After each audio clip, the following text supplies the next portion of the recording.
he shipped it around the world with him and only put 1,500 miles on it, but had the thing serviced 1, 2, 3, 4, 5, 6, 7, 8, 9, 10, 11 times in the first 1,500 miles.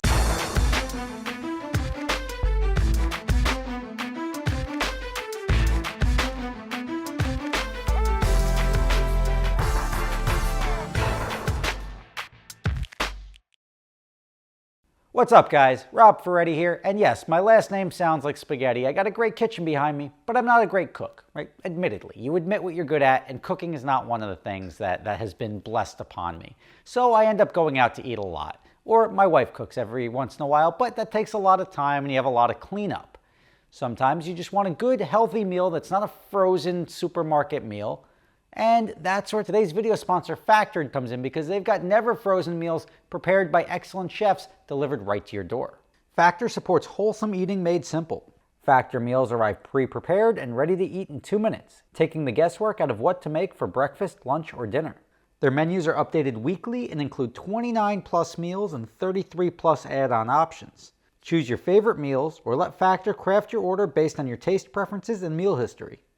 So to try them out, whether it's for convenience, health benefits, or to save a couple of bucks, head to go.factor75.com/SSR120 and use promo code SSR120. It's going to save you $120 off your order. That's go.factor75.com/SSR120. It's going to save you $120 off your order, and you can try eating delicious food made out of your microwave or your oven at home starting soon.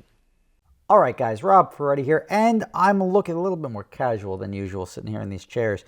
But I was looking to buy a Lambo. My kid wants a Lambo. I've been talking about it. I wanted to get that blue Superleggera, so I've been keeping my eye out on Superleggeras. And I just don't like buying like collectible cars. I like buying used cars. I just don't like buying collectible cars because I just don't trust the people that own them. And here's another one that I was like interested in. It was priced all right. The mileage seemed good. And then I started digging. So this is all based on my opinion. Clearly, I have no idea what the actual history of this car is, but I will summarize what I see. So the first thing I see is you look at the photos. That's what you do in any good car purchase. And I see the gap in the bumper, right? To me, it looks a little bit wide. That doesn't look like it sits right. Looks like it may have had an accident on it. So I was like, all right, before I reach out on this car, which I do like, I want to see if there's an accident reported, or at least there was it looks like the front bumper has been off. But otherwise, it looks like a pretty clean car. I hate when they do the black calipers. I want some sort of nice caliper on there. But pull up any other car and you look like here. This is a much, in my opinion, much tighter line, right? There is not the same gap. Come on, don't give me a hard time on the focus here. Not the same gap. This is a pretty uniform gap, and over here lines up much more seamlessly. And let's see, can we compare the two? There's that, you know, it like just rides real nice. This one, much more of a gap, in my opinion. So that's enough to be concerning, and especially here, I've seen that after I've had my cars crashed, they never really line up perfectly after they've been in the body shop. But that's not why I'm talking about. Let's hit the Carfax that I then looked up, and why I'm going to steer clear of this car, because what are you doing? Focus. There we go. This is why I'm going to steer clear of the car. So the car is being sold right now with 11,323 miles on it. It's a good deal. Like it's high. Like this used to be like a $150,000 car. Now they're asking like 190. But with 11,000 miles, I said, all right, that's a reasonable amount of miles on this car.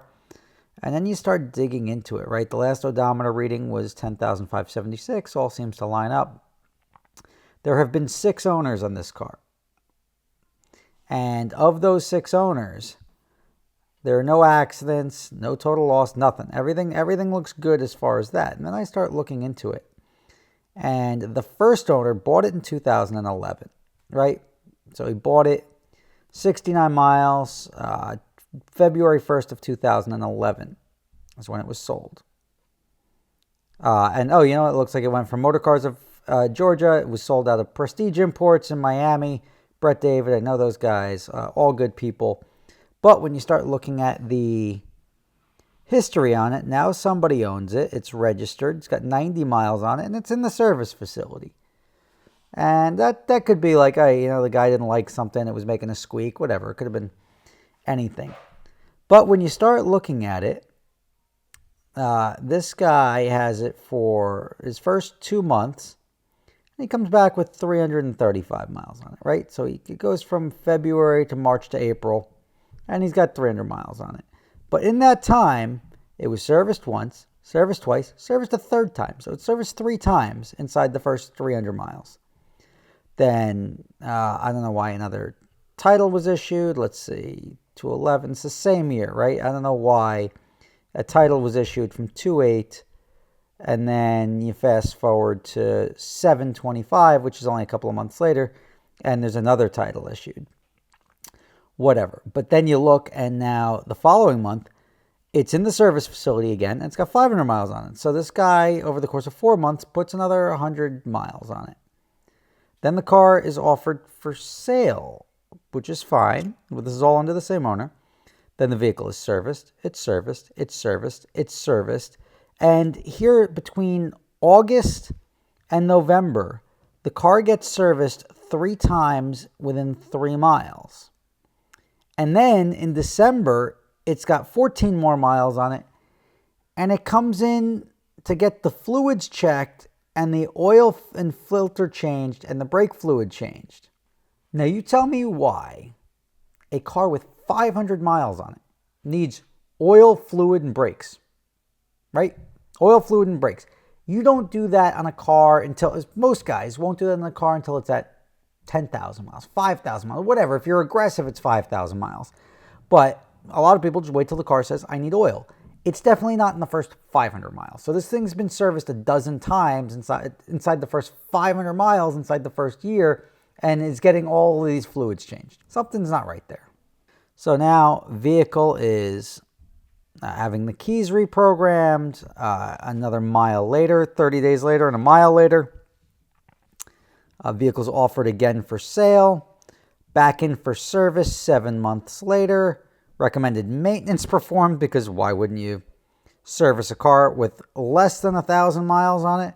Then it was exported from Panama and imported to Miami.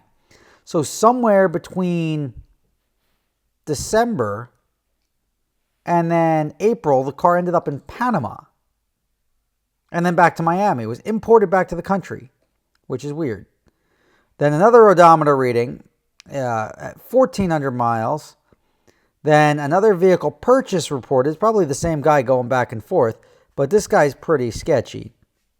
Then it's back in dealer inventory, serviced again, sold again to Excel Auto Group, which is another dealer in Florida, and it was resold again. So this first owner, between 2011 and 2016, he shipped it around the world with him and only put 1,500 miles on it, but had the thing serviced 1, 2, 3, 4, 5, 6, 7, 8, 9, 10, 11 times in the first 1,500 miles.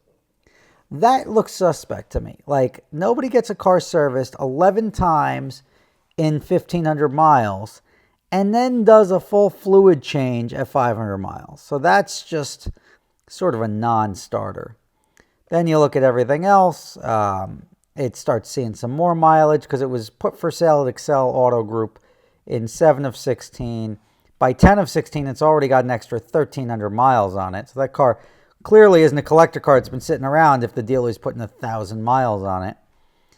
Fast forward, vehicle purchase reported, vehicle serviced again. Why not? Let's service it again inside 3,000 miles. Fast forward, Excel Auto Group. Now you're taking a car that you would think is quote unquote a collector car with no miles on it, and the miles are starting to rack up. serviced again, pre-delivery inspection, that's nothing, that's a PPI. Vehicle serviced again after the inspection. And then the thing made its way down to Texas, and between 11/7 of 18 and that next year it sees 3,000 miles of use, and then the guy keeps it for another 2 years and does another 1,200 miles of use. Owner number 5 puts another 1,000 miles on it, goes to to Colorado. There's a loan in Colorado, and the thing is now up for sale with that mileage.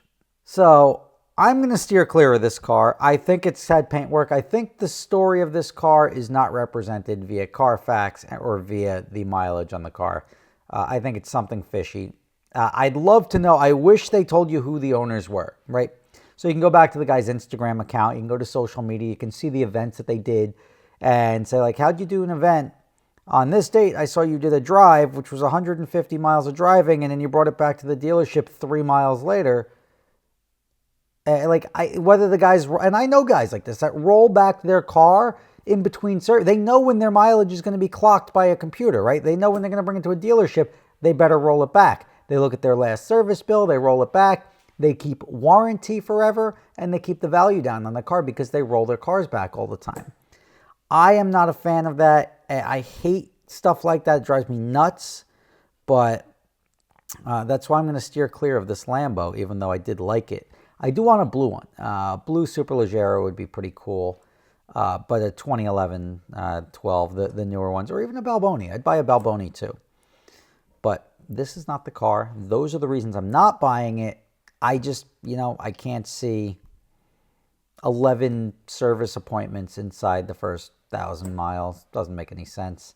If I'm wrong, I'm wrong. If you guys know who owned this car, it's a green Superleggera ending in 10533, which is currently for sale. Post it up. Let's see if we can get to the bottom of it.